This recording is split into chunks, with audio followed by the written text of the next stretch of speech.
Unless it tastes absolutely nothing like an Oreo, no. No, it tastes pretty much exactly like an Oreo. Ew. It didn't take off as much because who wants to eat something called a Hydrox? Yeah, that is kind of... Anyway, also, Swedish fish Oreos are a thing now. Yeah. I'm going to Swedish fish. Alright, anyway. Transformers. Yes. Hello, and welcome to Stasis Pod, the Beast Machines podcast. I'm Rob. I'm Jen. I'm Alex. And I'm David. And welcome to the second season of Beast Machines. Hello. I can't exactly recall what happened in the last episode, but I'm pretty sure Cybertron was destroyed. Yeah. Yep. So, this I episode... think Cybertron was falling apart. And yes, in this episode, Beast Wars. Beast Wars never changes. Yes. So, in this episode, we start out in a vault where the water purification chip has just failed.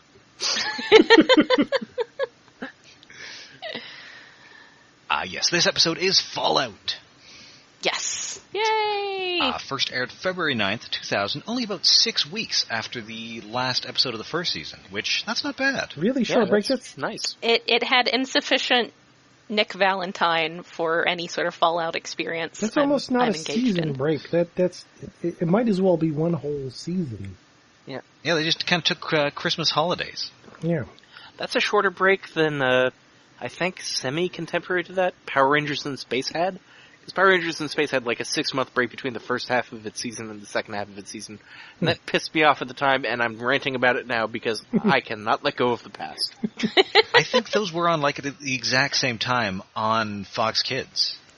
Yeah, maybe. It was either that or Lost Galaxy. I can't remember which. I think Beast Machines might have been Lost Galaxy, and then In Space was like late Beast Wars, but yeah. Okay.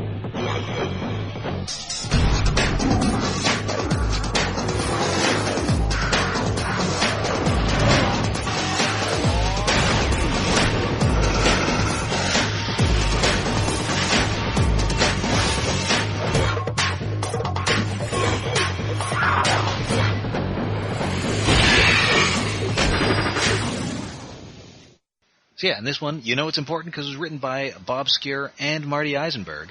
Ooh. No fart jokes, though.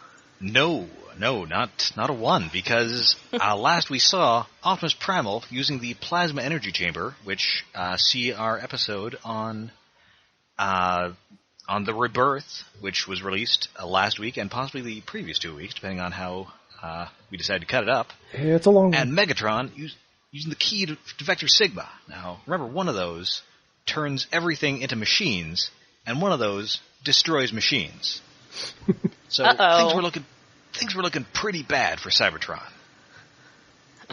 Dun dun dun. Things are looking pretty bad for Optimus too, because he just kind of melts and finds himself floating here in space like this.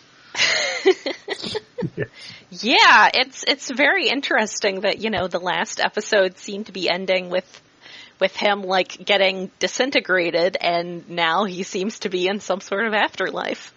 Yeah. So that's interesting. And yeah, he sees a vision of Cybertron that is completely destroyed. Oops.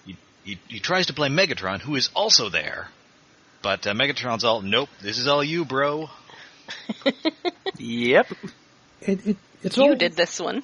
It's Primal floating in space, and it's all very sort of inside his own head. It made me think of a Jim Starlin comic. It is very Jim Starlin. Huh, yeah. And how Jim Starlin is the cut from that to him fighting himself, with himself yelling at him, "Now pay the price for your unyielding fanaticism!" Oh man, that is... That is like straight out of an issue of 70s Warlock. Yes. Yeah. That's what is it, Infinity Watch, was it? Like that happens a couple times, like Warlock's fighting Warlock, Thanos fights Thanos. I think there's one episode I know that was, what's Infinity War, where they all had to fight like their doppelgangers. Yeah. But no, there were like tie-in issues that were from their running series. It was weird. Like okay, a filler I think that episode. was, Warlock and the Infinity Watch. Yeah. Anywho, 2001, A Space Ape Odyssey. Yeah, so they're back on prehistoric Earth, and he's it's Primal v Primal, and the good Primal just gets chucked off a cliff. Well, Yeah, it's pretty great. The protagonist Primal. I'm not sure we can say the good Primal or not. No, because Evil Primal is kind of right on this one. Yeah, Evil Primal was right. He gets chucked off a cliff and into the black void of space. Yep. And then he's going through like a wormhole, and it's the Maximals with their Beast Wars show models who tell him that he sucks. Yeah, meanwhile... All of their show models, like each of, like Cheetor gets like all of them, and Rat Trap gets all of them. Wait, it rolls back to their original ones from their current one, right? Yes. Yep. Yes. So the more toys you got, the more your voice echoes. Yep. Yes. Very little light screen. Night Scream only gets his post being turned into a Beast Machine's maximal face because he does get his pre being turned into a maximal. He does? So I missed that. Yeah, well, he gets two. So it's his bat it's his bat with like blue doodads on it, and then just the bat. Okay, so then Black Arachne is the one who gets the short end of the stick. Well, no, she gets her she gets her transmetal one in there and her original. Three? Oh, yeah, huh. I suck at object permanence then. Yeah, I think That's hers just goes by. That's fair. It was a weird episode. Yeah. So yeah, Then Cybertron explodes again. Yep. And Primal realizes that he must make his own decisions, and he can't just do what the Oracle tells him to, like a crazy person. Now he figures this out now after he's already wrecked everything. Yeah.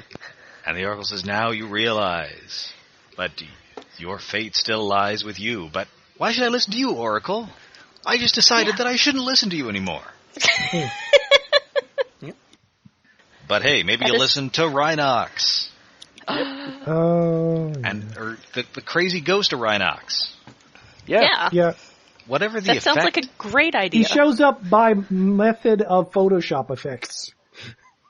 Yes. Like he looks like a bunch of squiggles. Yeah, it's He is Photoshop's Find Edges filter combined with Control-I to invert colors. It looks cool though.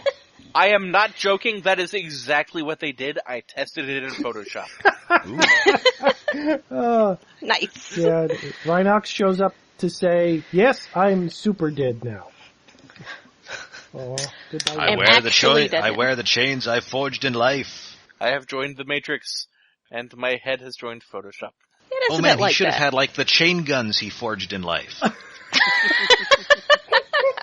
Yes. And then he and Tankor have a musical number. I really like Muppet Christmas Carol. I don't remember the Oh, me too. Oh, we're Rhinox and Rhinox. I should one go of back the and two watch that and best try to Christmas repair the carols. memories from Muppet Treasure Island. Yeah, I mean, this one has Michael Caine in it. You can't go wrong. Yeah. I mean, I was about to say you can't go wrong with Michael Caine, but that's a huge lie. He was in Jaws: The Revenge. I have not seen Jaws: The Revenge. I hear it's terrible. I have seen The House It Built. It is fantastic. No. You said it wrong. You gotta say it with the Michael Caine voice. I have not seen the film, but I hear it is terrible.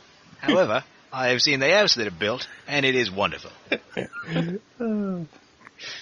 Anyway, so yeah, Primal has a flash forward, and we see a bunch of character models that we've never seen before. Yes! Which go by really, really fast. You'd have to be really good with the pause button, but we're going to be seeing them anyway, so we'll get to them later.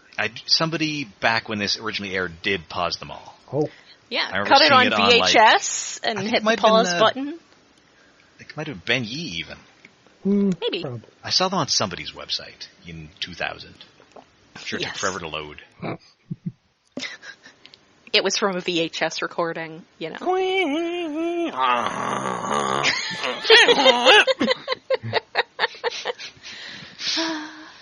Oh, VHS. So anyway, he snaps out of it, and he's back where he started.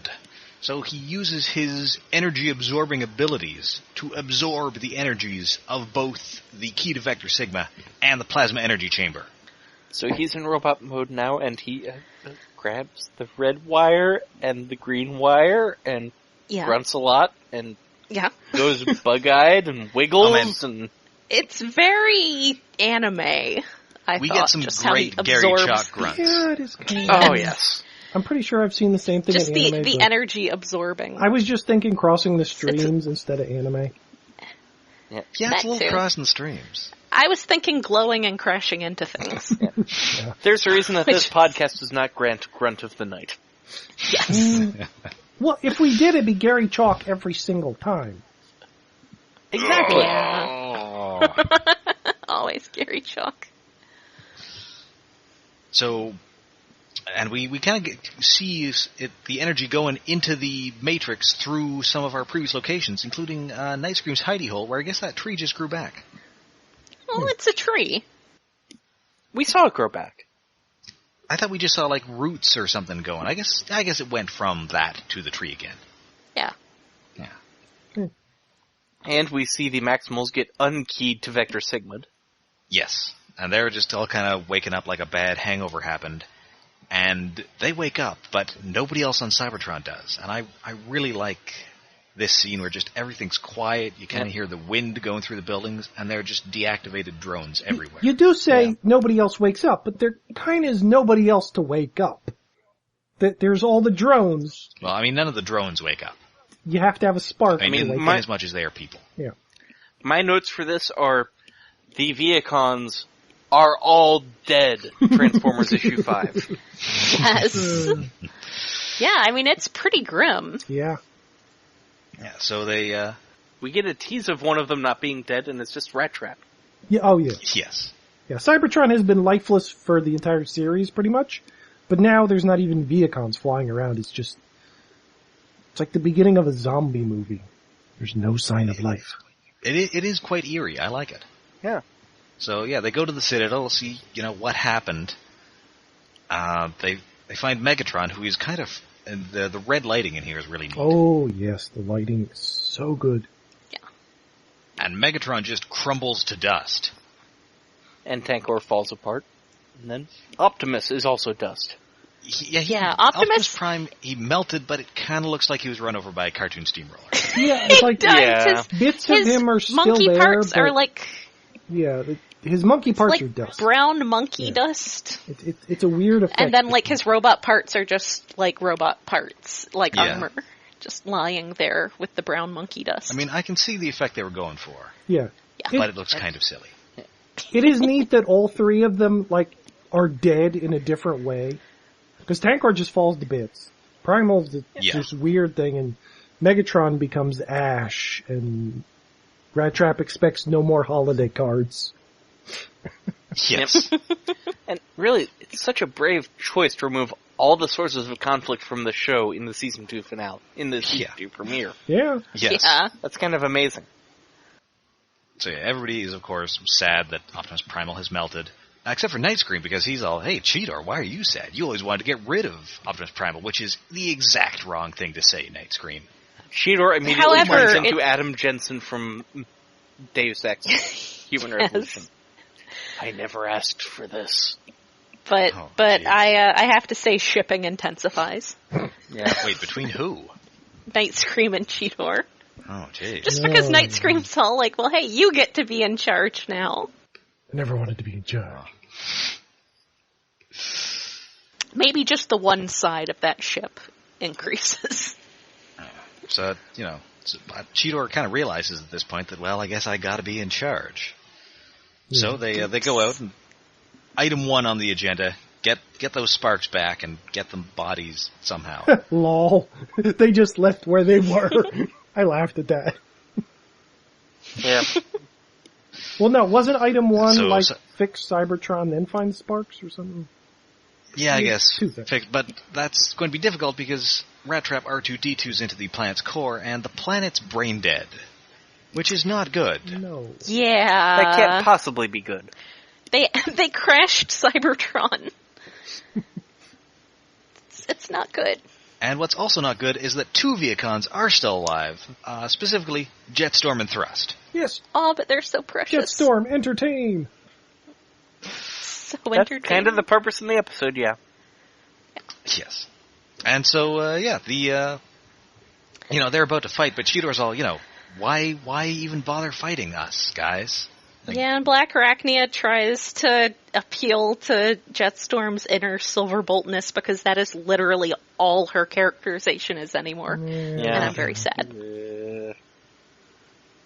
And but yeah, he's not having it. Night Scream asks why she's so hung up on getting her old boyfriend Spark out of that guy, and Rat Trap just has to tell him that you're a child. Yeah. Ask again after you've hit puberty. And then they have a gigantic anime montage, at which point... Oh, but we also get a really... Black Arachne is like, oh, seriously, stop it. Yeah. And we also get a really charming exchange by, so Black Arachne is trying to convince, Jetstorm to be Silverbolt, and Thrust will, forget it. I just lost my boss, everything's falling apart. I'm not losing my only friend as well. So Jetstorm responds, we're friends? Why not? That was cute. I kind of like that. I feel like that Jetstorm saying we're friends is like saying, wait, I'm cool enough to be your friend? I can't see Jetstorm thinking that way. No. Yeah. I can see Jetstorm thinking that way, but only in a kind of like, okay, I am the coolest, except I have this one anxiety. Like, he is so performatively cool that he is trying to be cooler than the person who is actually cool. Yeah. True, Who happens to be Waspinator, so it should be way easier than it actually was. This is true. But yeah, and yeah, Thrust is like Waspinator in the sense that he kind of just really wants a friend. Yeah. Aww. And yeah, there is a ridiculous bit where they anime pose for like 2 minutes as the music amps up before Black Ray just tells them to just quit it. Grow up, boys. Stop gaying up the show.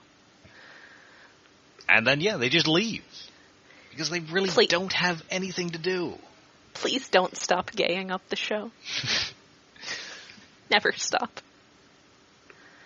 But before they leave, Black Arachne does say, if you don't want to be Silverbolt again, Jetstorm, fine. I won't force you for 4 episodes. And I 4 whole episodes. Don't make any long-term plans. Her poor characterization. Yeah, so they just decide, okay, so, what did Primal always do when he couldn't think, when, he didn't know what to do? We're going to go talk to the Oracle. And they get down there in a journey that parallels their journey in the first episode, which I thought was neat. Yay! Descent 2. I mean, where do you draw the line between parallels and animation reuse? Because I'm not sure where this falls on that. Well, it's background. Well, they're different character models, at least. Yeah. And they kept going until they got to hell. Yeah, well, they get there, and inside the Oracle is the gigantic ghost of Optimus Primal.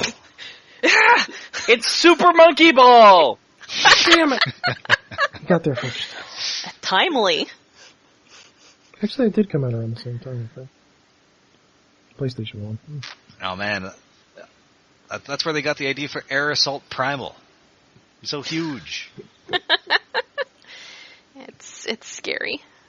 So he's all, hey, forgive me, I basically ruined everything.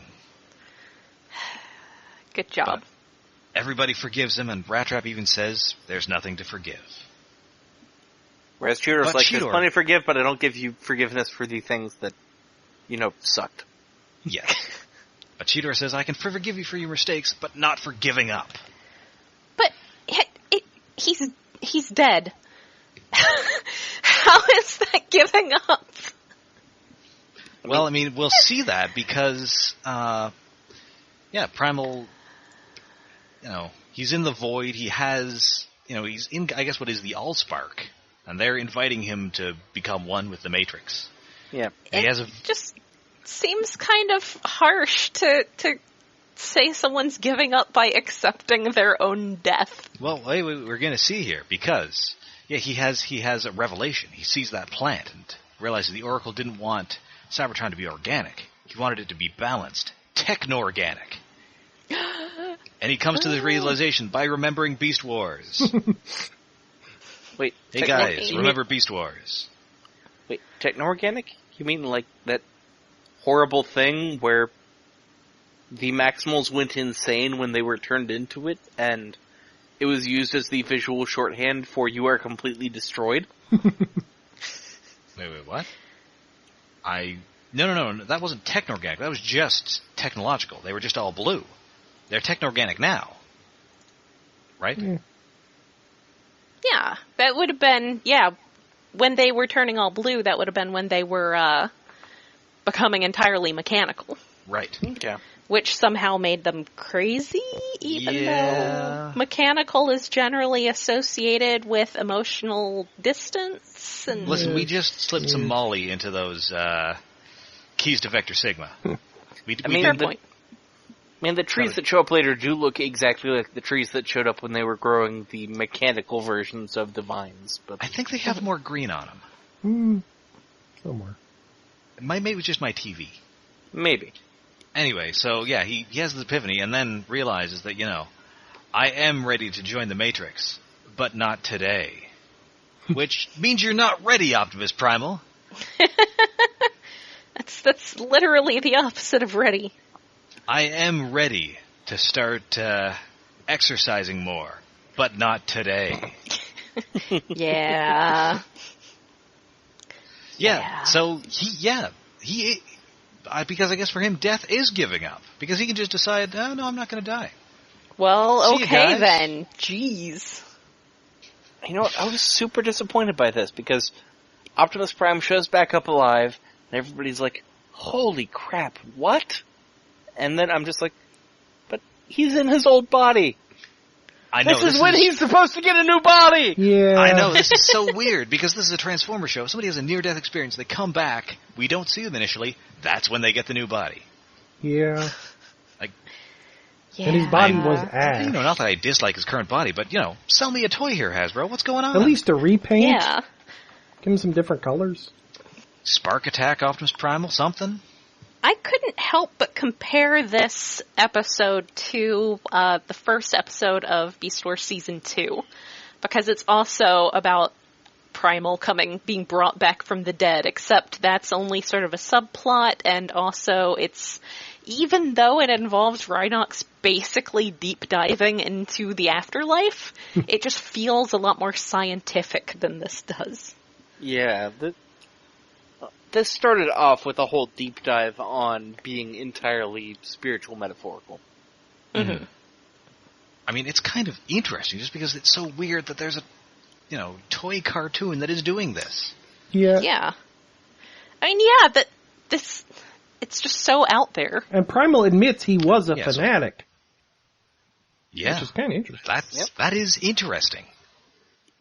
The leader of the good guys admits that he was wrong. Yeah. Yeah, no, I was a raving maniac. I almost destroyed the planet. Yeah.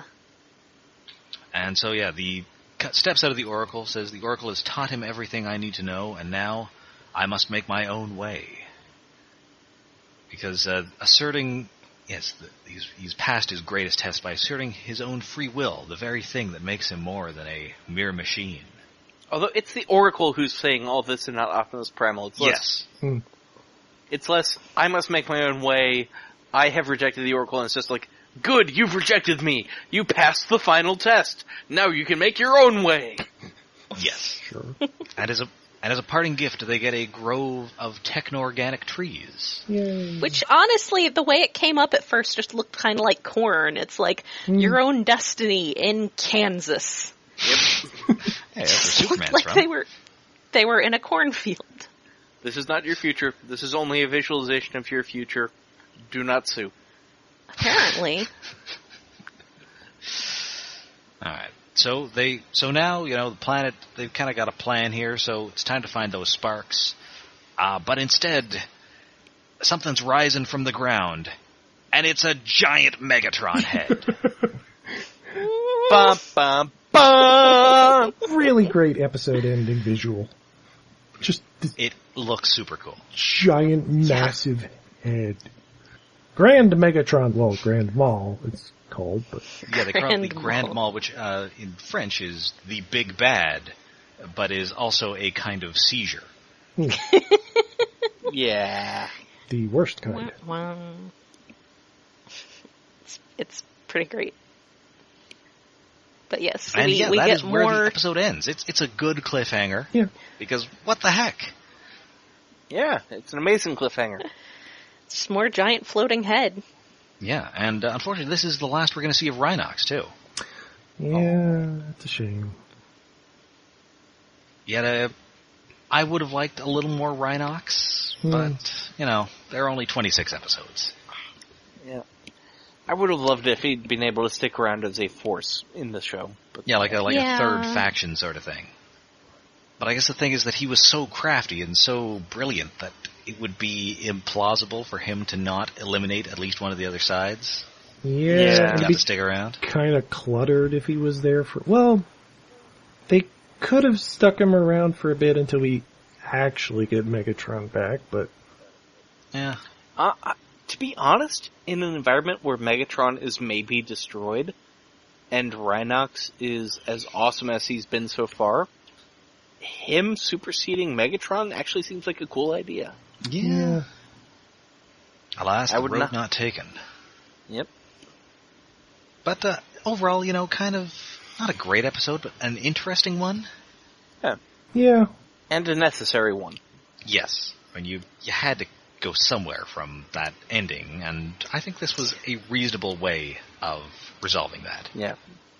Most of it didn't happen. Here's a dream sequence.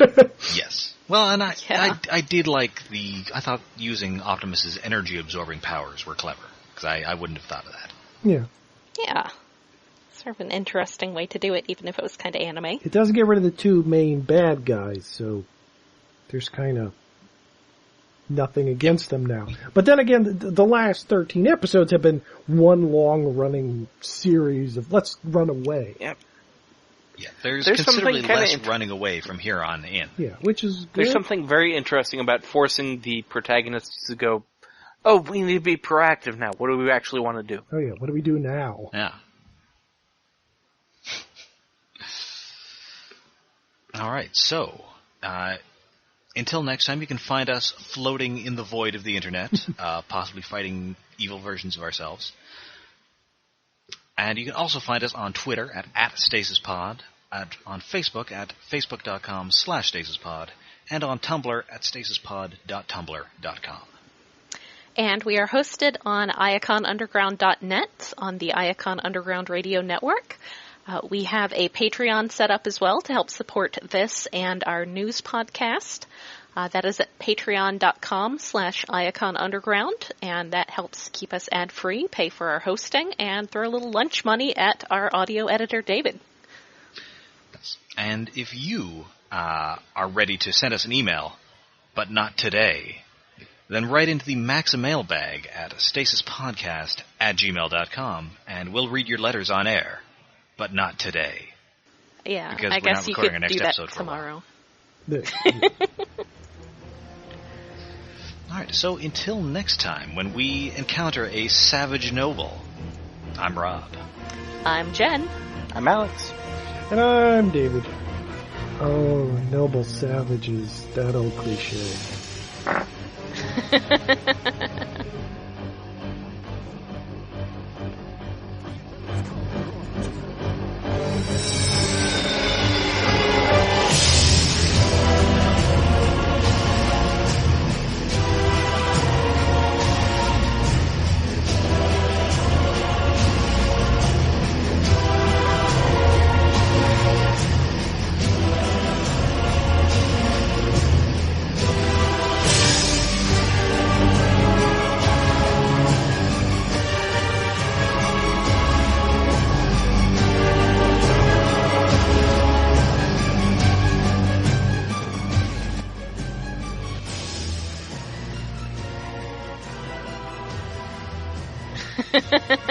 Well, no, the cliche is noble savage. This one is savage noble. Oh, it's a subversion. Bum, bum, bum. Also, I'm sorry for the editing job you're going to have to do. Yeah. And also, he's a beast changer. Which is because that's what they had to sell the toy as. He Dinobot changer his activation code again. Basically means he's a savage noble. He's an anamorph. Prometheus Unbound. Oh, that was a bad Frankenstein movie. Yes, it was. I'm disappointed because I like Aaron Eckhart. Yeah. Man, what happened to that guy's career? I don't know. I'm gonna guess, what was that one? It was like something about LA, but it was aliens. Battle LA? Was he in that? Something like that. Yeah, he was like the main guy in that. He's still in things, but just not as much. Oh, it was Battle Los Angeles. Ah. But yeah, it was just he did Olympus Will Fall. Olympus Has Fallen. He did I, Frankenstein. He's in 4 things in 2016, so... I honestly thought I, Frankenstein was kind of fun in that underworld sort of way where you just have to accept all this completely ridiculous stuff. Well, it makes sense, because it was written by the same guy who also wrote Underworld. Yeah. Well, there you go.